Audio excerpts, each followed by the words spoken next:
diperbolehkan untuk membalas. Bahkan balasan terhadap orang yang mendolimi diterangkan pada hadis yang di atas. Kan yang pertama pada Hurairah radhiyallahu anhu.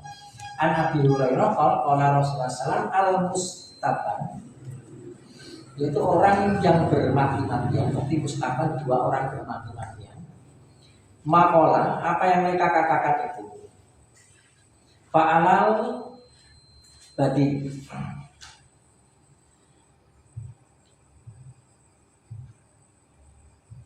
tetapi kesalahan atas yang mulainya selama teraniaya tidak melampaui batas. Malam ya'tadil mutslam matslum, tidak melampaui batas. Malam ya'tadil matslum, sing melakukan kezaliman itu tidak melampaui yang melampaui batas. Selama yang teraniaya tidak melewati batas. Artinya sebanding. Ketika ada orang yang mendolimi kita, misalkan mendolimi kita itu sampai batas-batas di mana kita dianjurkan untuk bersabar, untuk memberi maaf, tapi ada diperintahkan untuk memberi maaf, bersabar, tapi diperbolehkan untuk membalas. Ketika membalasnya itu kepada seseorang yang telah mendolimi kita itu dengan syarat sebanding, maka balasan orang yang telah terdolimi kepada orang yang mendolimi itu menjadi hukumannya dia. Selama itu adalah tidak melampaui batas dari orang itu ketika dia itu mendolimi kita. Selama dia itu tidak mendolimi sebagaimana mereka mendolimi kita.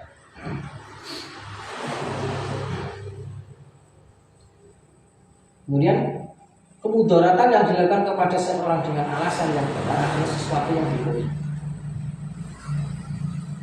Kalau kemudaratan itu disebabkan karena alasan yang dibenarkan, sesuatu adalah sesuatu yang boleh. Contohnya menegakkan hukum qisas atas seseorang yang berbuat keji, melakukan pemaksaan terhadap orang yang telah mengambil hak saudaranya agar dia mengembalikannya dan lain-lain. Namun demikian qisas itu harus diputuskan lewat pengadilan, bukan kita, karena ini sudah berkaitan dengan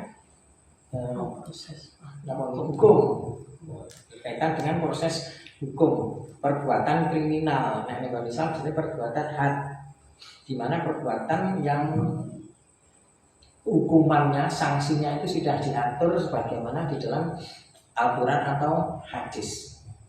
Itu had. Zamannya hudud. Jadi perkara-perkara had atau perkara hudud, istilah kita di sini adalah masalah kriminal.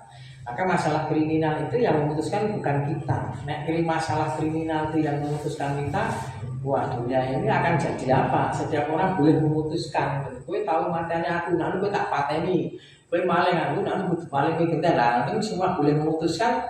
Wah, kacau. Maka di dalam agama Islam yang memutuskan perkara-perkara ini adalah khalifah. Pelaksananya adalah seorang hakim.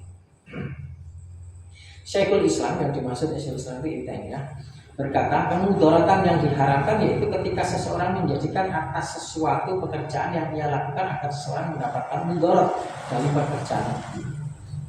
Tentunya dengan tidak ada ketentuan syariat. Adapun jika yang melakukan kemudaratan itu karena adanya tujuan lain yang tidak akan tercapai kecuali dengan melakukannya, maka hal itu tidak termasuk perbuatan mudarat yang diharamkan. Wah, ini rada aneh ya. Sing nepaknya aneh ini. Tapi ini fatwanya Syekhul Islam Ibnu Taimiyah ya. Demikian katanya. Adapun jika yang melakukan kemudaratan itu adalah adanya tujuan lain yang tidak akan tercapai kecuali dengan melakukan kemudaratan itu, maksudnya melakukannya ini kepada kemudaratan itu, maka hal itu tidak termasuk perbuatan mudarat yang diharamkan. Oke, ini loh. Bisa jadi ini yang dijadikan kaidahnya Gus Bahan ini. Antara pilihan sing buruk karo sing apik. Sing buruk itu dengan menggunakan sogokan. Nah, dia kata dengan sogokan. Sementara dengan Syogoan itu memang perkiraan prediksi yang baik itu akan kalah, maka awake dhewe membantu nggunggunya ini wong sing jahat itu dengan cara nyogok orang, mudarat ya termasuk mudharatan kan gitu. Kaidahnya disampaikan Gus Pak itu kan. Dan di sini keterangan di sini dia adalah fatwanya Ibnu Taimiyah. Berarti kaidahnya adalah menghindari mudarat yang lebih besar itu lebih baik daripada mengambil mudarat yang lebih kecil kan gitu. Jadi lebih baik kita podo-podo mudarate, podo-podo nyogoke, tapi ini nyogok nggo ngelek, ini nyogok nggo apik gitu. Itu HP nyogok nggo apik kan gitu. Itu kalau keterangannya semua mudarat gitu. Kalau keterangan semua mudarat tidak ada pilihan yang lain. Tapi kalau ada pilihan lain, terus kemudian kita menggunakan mudarat itu dijadikan alasan, sementara konteksnya ini adalah dia tidak perlu Syogoan itu menang, dan dengan Syogoan dia mau iso menangnya orang semua baru prediksi gitu. Baru prediksi yang dari sisi logika tapi tidak berdasarkan data-data lah, ini jadi dolim. Wah, siapa yang menentukan? Disinilah peran ulama. Hal-hal yang pelik semacam ini inilah peran ulama.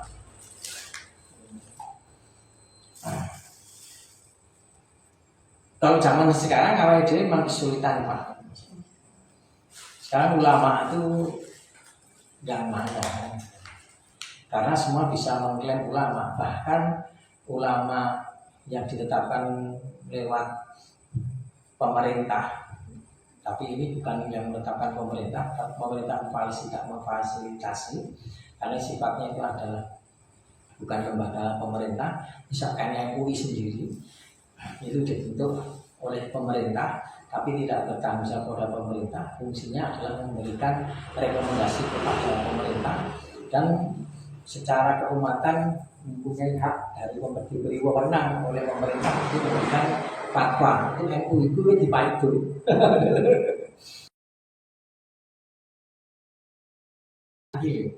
Tapi kalau kita bicara tentang fikih, awake dhewe pinter karo ora pinter, luwih pinter mbangane majelis ulama.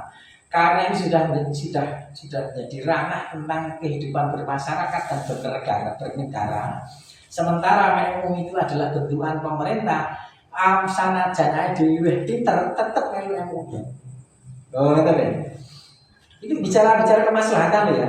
Bicara kemaslahatan, fikih syariat menyarankan bahwa kita harus mengikuti MUI.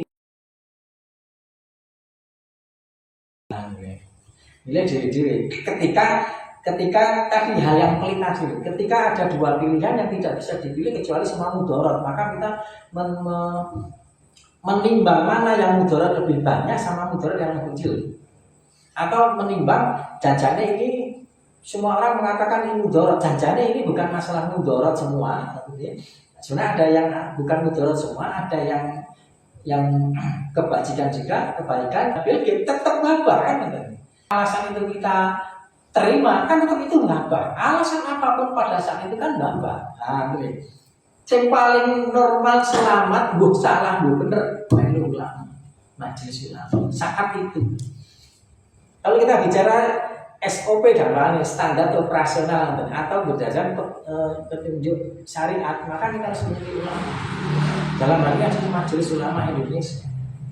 Ya alhamdulillah, majelis ulama Indonesia itu rata-rata diisi oleh orang-orang Muhammadiyah dan orang Nahdlatul Ulama.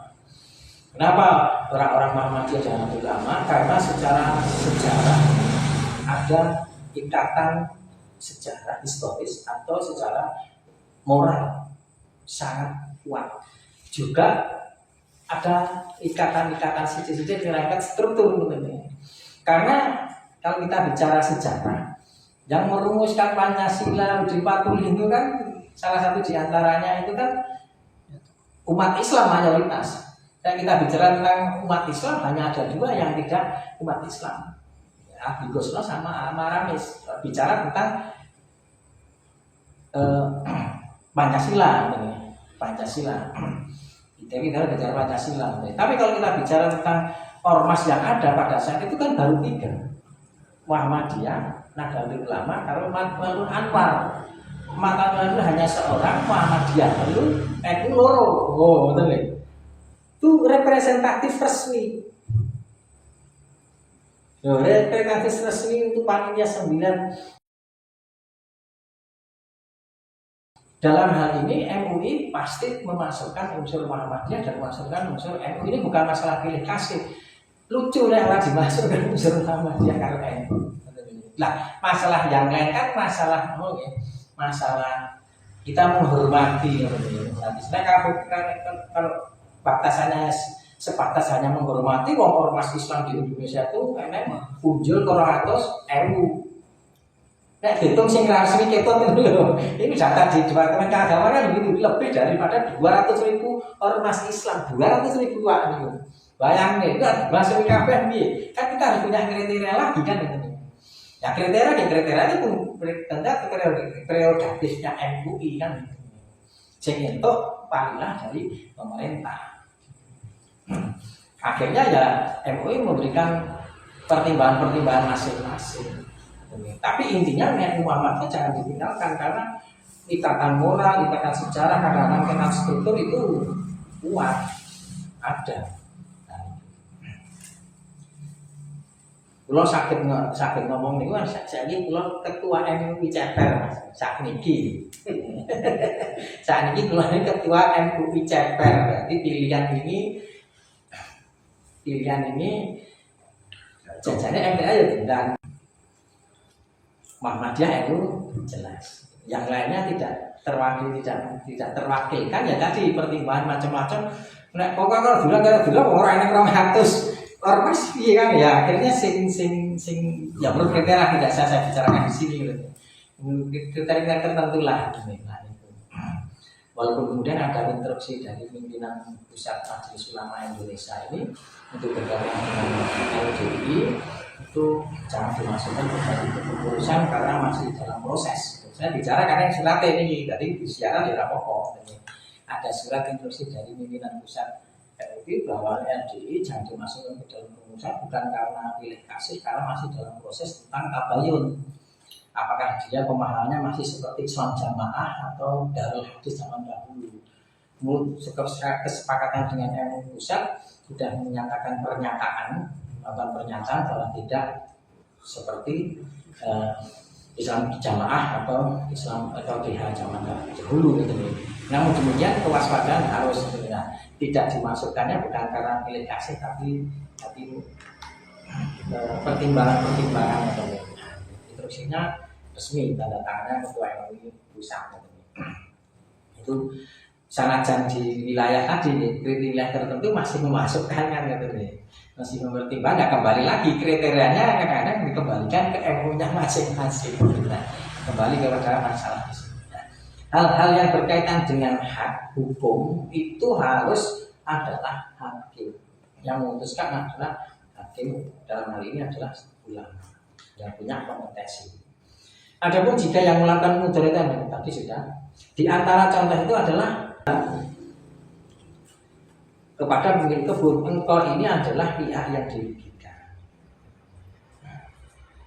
Hadis riwayat Abu Dawud. Kemudian beliau Rasulullah menyuruh pemilik kurma itu untuk memotong bagian kurma yang menjorok ke pekarangan pemilik kebun itu atas permintaan sing terganggu maklumi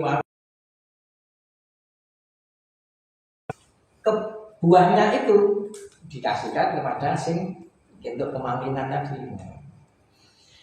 Riwayat ini menjelaskan bahwa seorang itu tidaklah diberikan keluasan untuk melakukan sebuah mudarat yang diharapkan.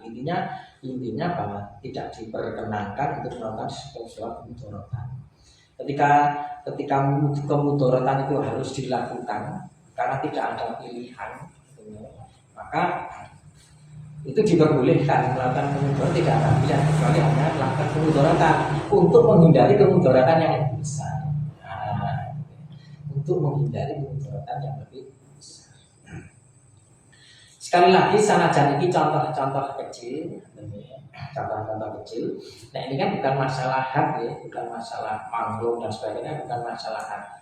Tentunya caranya menyelesaikan sanajan patokannya dengan hadis ini diperbolehkan, tetap nganggur rebutan karena yang namanya mencegah Kemudaratan yang lebih besar itu tidak lain daripada mengadulan itu ngedek ini kayak masjid itu jadi belum, tapi titik ini itu sobo ini nggak ngaku, kendoknya nggak ngaku, bareng wis mana, mudah mulia ini kono, padahal zaman kendoknya nggak ngaku, sing makani aku kendoknya nggak rumahku ini nggak ngaku, bareng titikku kagak di bareng wis mana, jadi gue itu sanajan gue menurut hukum itu ini bukan loh, itu karena untuk mencari agar tidak mencegah. Rembukan hanya dalam rangka untuk mencegah jane oleh ini kita hanya terbatas hukum kan tetap ramai mas, tetap diapi-api dan sebagainya. Ini bicara hukum sing hukum nanti lah rampung-rampung nanti ya mau digulai lilane digulai legane wis ora apa-apa ya makane ku ya tanggamu iki kayak ono akhirnya kan selesai lah. Carane nasihati tetap nganggo sisi-sisi hati, empati, komunikasi, katanya sebatas hanya hukum tetap ayah larang kamu datang neng hukum hadis itu ini syaratnya. Dan masuk pada hadis berikutnya dari Abu Darda. Dia berkata, An Abu Darda qala Rasulullah sallallahu alaihi wasallam innallaha yubghidul fahish sal badi akhrajahu Tirmidzi wa sahih dan Imam Tirmidzi mensampaikan dikeluarkan oleh Imam Tirmidzi juga. Bahasa sesungguhnya Allah itu benci. Yap itu. Al-fahish itu tentang fahisyah. Pada hal-hal yang jelek perangai atau al-badiyah yaitu kotor lidahnya. Waduh. Kotor lidah itu pripun nih Pak? Premanisme itu zaman sekarang. Premanisme itu zaman sekarang berbeda dengan premanisme zaman awal dulu. Zaman awal dulu kan sini premanisme mas, itu katonan, karena rambut gondrong, raka watus, katanya belel. Lah saat ini sing ukurane elek, lambene elek, itu orangnya tertib kok mas. Bagus sama lain. Wah, sopan mas. Loh. Wah, tapi kalimatnya orang enak nih. Mungkin tidak menggunakan kalimat asu, bajingan dan sebagainya. Ini kalimat ini nyelek kita mas. Nah, kiai jangan cari dulu. Wah, ini sih wah berat ini jangan kan kasusnya zaman sekarang itu berbeda. Loh. Di sini jual, saya mau kita lah mas, mau kiai itu nggak mau sekolah. Dengan cara nundungi, lo jajannya mengarah dalam program, masa Allah itu piye kalau nundungi. Tidak dengan kalimat baik, kalimatnya indah semua, tapi jajannya dia melakukan sebuah kezaliman. Zaman sekarang mah rumit ini, tidak hanya bisa diselesaikan hari ini hanya dari orang jenenge pasrah karena Allah Subhanahu wa taala memang sulit, butuh kesabaran. Itu kesabaran yang luar biasa.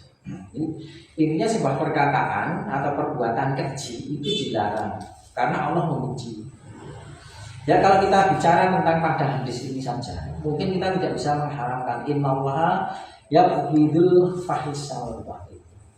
Karena Allah hanya tidak suka atau membenci. Fikih kalau di sini kita haram ketika melihat kebencian banyak walaupun tidak mesti harus mempunyai kemudaratan. Jadi tidak seperti itu, tetapi bisa juga ulama mendasarkan kepada hadis ini dari kebencian ini mengatakan itu haram boleh juga. Ketika dari perbuatan yang fahis itu menimbulkan kemudaratan dan kemudaratan itu memang dirasa oleh ulama itu memang hampir tidak itu menimbulkan mudarat, maka saya subjektivitas. Sehingga mungkin di Indonesia sama di Mesir itu berbeda dari tingkat akibat dari sebuah perbuatan keji atau perkataan kotor. Contoh Pak, Perkara kotor ini wong Jawa awake dhewe. Undang-undang ini kita angel nesu. Tapi nek disindir malah nesu to. Ngoten lho. Sindir ini kan kalimat yang baik, tapi yang keji niku ngono. Nek tambah nesu. Tetapi nek jenengan kok bojo. Mantu kula niku rak wong Ambon, jeneng asli wong Ambon. Niku rak kasar. Tapi ora nesu, Mas. Oh, titik-titik masuk. Masalah numpak motor podo-podo salah iki. Ini unen-unenane ora sing nesu ngoten lho. Tin di sini harus di sana terus langsung ngunek ya. Nah, itulah yang saya maksud bahwa ternyata ya budaya sana sama budaya kita berbeda. Padahal itu kalau kita bicara normatif kan kejian semua. Itu kejian semua. Nah, ini yang jadi perhatian terhadap kita masalah-masalah yang demikian.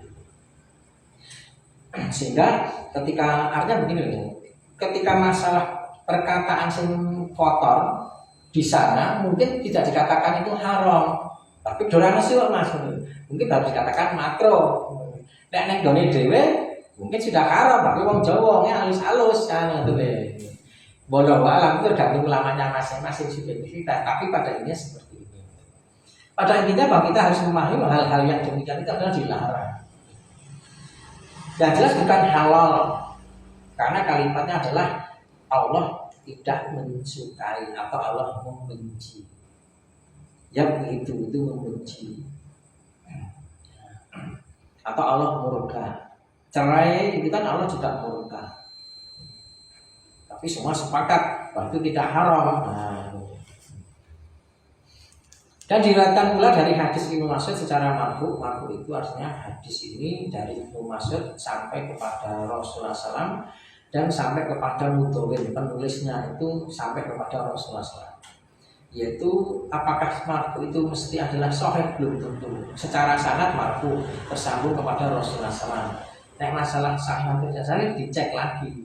Tersambungnya itu betul-betul tersambung atau tidak, baik secara perawinya diriwayatkan sapa wonge sing nyeritake ning hadis iki mau piye terus kualitas akhlake piye, kejujuran dan seterusnya dan kepandaiannya dan seterusnya, atau dari sisi sanadnya lahirnya di mana, ketemu apa ora, manggone ning ndi, zaman apa, umur piro, itu masalah sanad. Tapi intinya ini secara umum kita memahami bahwa ini perkataannya Nabi. Bukanlah mukmin sejati seorang yang banyak mencela, melaknat, melakukan perbuatan keji dan mengatakan perkataan-perkataan yang buruk.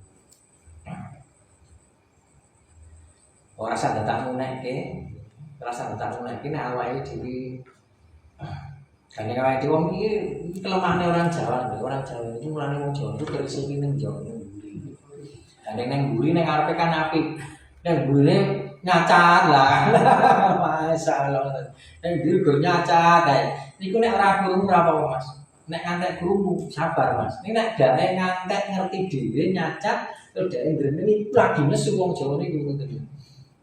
Nek krungu wong ngene kancane nesune ora iso dikeper, Mas. Aku kok jare aku krungu dhewe kok kae. Ketemu wonge mungkin ya ora cocok ning ae. Ning nek terus sing grenengi niku greneng-greneng niki krungu, ning grenengi lho. Wah, sing nesu tenanan niku. Krungu dhewe. Padahal nek iki ngomong dhewe langsung orang grenengi, mungkin orang nesu lah iki lho. Wong Jawa niku muatan kok boleh. Beratnya orang Jawa itu di situ.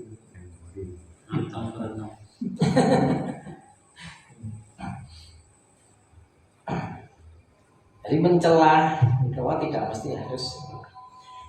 Riwayat ini dinilai hasan oleh Imam Tirmizi, dinilai sahih oleh Al-Hakim. Namun Darqutni mengatakan bahwa hadis ini adalah mauquf pada Ibnu Abbas. Mauquf itu tidak marfu, tidak sampai kepada Rasulullah SAW, tetapi sampai kepada Ibnu Abbas. Artinya kalau ini sampai kepada Ibnu Abbas, hadis ini mauquf, berarti hadis ini adalah perkataan Ibnu Abbas.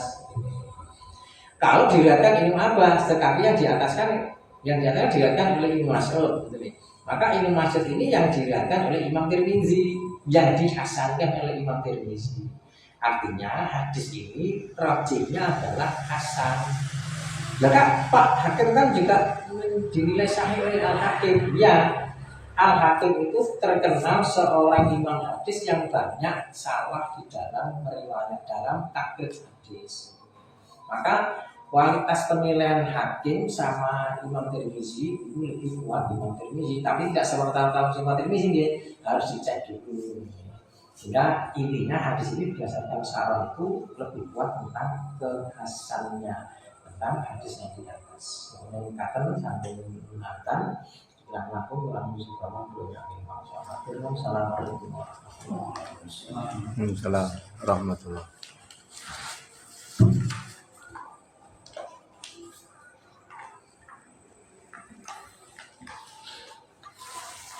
Jadi MUI kalau jadi ketua lama jadi kita ketua lama MUI kan jangan